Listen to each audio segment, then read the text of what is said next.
Hey, my name is Bo Baker. I'm the youth pastor here at Solid Rock House of Worship. A little bit about my testimony real quick. I come out of Georgia. I was one of the biggest drug dealers down through there on one side of the town. I dealt drugs to a lot of the youth. And I had pretty much what I needed. I had a house. I had 2 cars. I always had money in my pocket. I always had everything that I needed, but I had a friend of mine that always had joy. And I would only have the joy when I was hooked up with my drugs or I was hooked up with my alcohol. But I never had that joy prior to that. You know, I didn't have that joy without those things. And I had a friend of mine keep talking to me about the Lord. Never pressured me. Never once pressured me about, or as people say, Bible thump me. But always wanted to tell me about the Lord.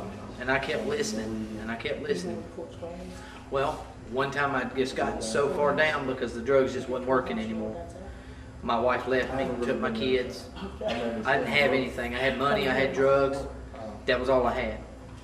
And I told the Lord, I told a friend of mine, I said, you know, called him up one night about 3 o'clock in the morning, and I told him, I said, you're going to have to tell me about this Jesus that you keep telling me about.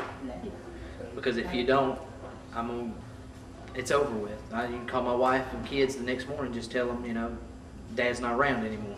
I said, because I don't have nothing to live for anymore. You know, my wife and kids are gone. You know, drugs aren't doing it for me anymore.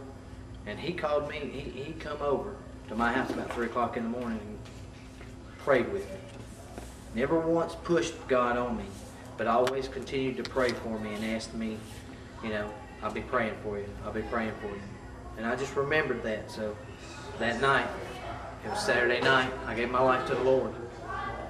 And I prayed over a coffee table, and it felt like he had just lifted a jacket up off of me.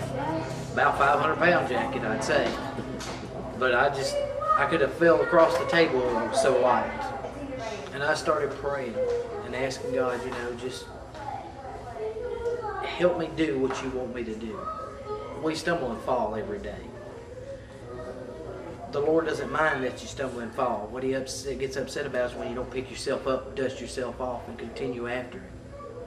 You know, I try not to pressure. God's got such a sense of humor, He put me as a youth pastor after I'd been dealing drugs to all these youth. So, you know, He loves us no matter what. I thank Him for what He's done. He brought me in. He turned around, and I continued to pray for my wife.